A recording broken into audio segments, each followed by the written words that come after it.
Yep. Okay, Ms. Crockett. So many of you know that I practice law, but some of you don't realize that I actually was a business major out of Rhodes College in Memphis, Tennessee. And the emphasis that I got in my business degree was on finance. And as I traveled the country campaigning this election cycle, one of the things that I talked about was this idea that in finance, we always promote this idea of diversity.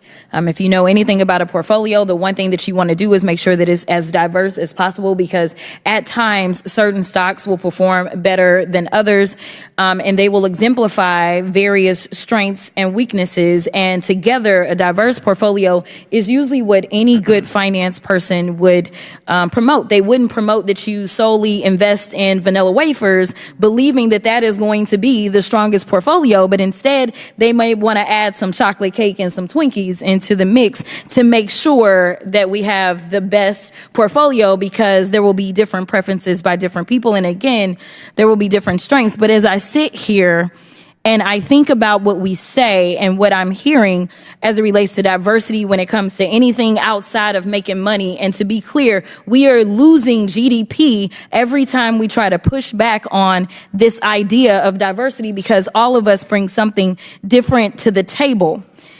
But you consistently said over and over the word oppression, and every time that you said it, it was almost as if I was hearing nails on a chalkboard, because it seems like you don't understand the definition of oppression, and I'd ask you to just refer to Google to help you out.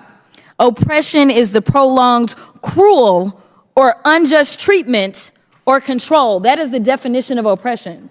And so as I sit here as a black woman who practiced civil rights, let me tell you, the reason that my colleagues wanted to make sure you understood the same black history that your side of the aisle wants to delete out of classrooms is because you can then misuse words like oppression. There has been no oppression for the white man in this country. You tell me which white men were dragged out of their homes. You tell me which one of them got dragged all the way across an ocean and told that you are going to go and work. We are going to steal your wives. We are going to rape your wives. That didn't happen. That is oppression. We didn't ask to be here. We're not the same migrants that y'all constantly come up against. We didn't run away from home. We were stolen. So yeah, we are going to sit here and be offended when you want.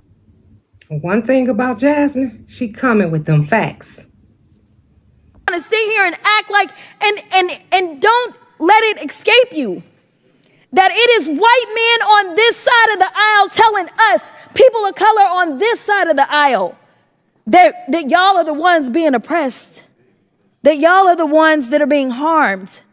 That's not the definition of oppression. You tell me the prolonged, cruel, or unjust treatment that you've had, and we can have a conversation. You can start with Exodus. The final thing that I will say on this particular issue, two things. There is an article from The Guardian, and it is a little old. It's from 2021, so I apologize. But it said that back then, just 3 years ago, white men represent 30% of the population, but 62% of office holders. These are the issues that we are constantly looking at and recognizing and trying to say, is this just? I can't even tell you how many white men have served in this chamber, but I can tell you that I am only the 55th black woman to be elected to Congress. And so when you want to talk about history and pretend as if it was so long ago, it wasn't.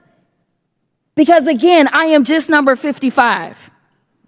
Finally, when we start to talk about what do these numbers do, as we're trying to say the diversity, equity, and inclusion is the problem, the reality is that when it comes to financial performance, companies with more diverse workforces are more likely to outperform their competitors. Companies in the top quartile for racial diversity are 35% more likely to outperform their peers on profitability. Companies with diverse executive teams are 25% more likely to generate greater profits. Diverse companies earn 2.5 times higher cash flow per employee.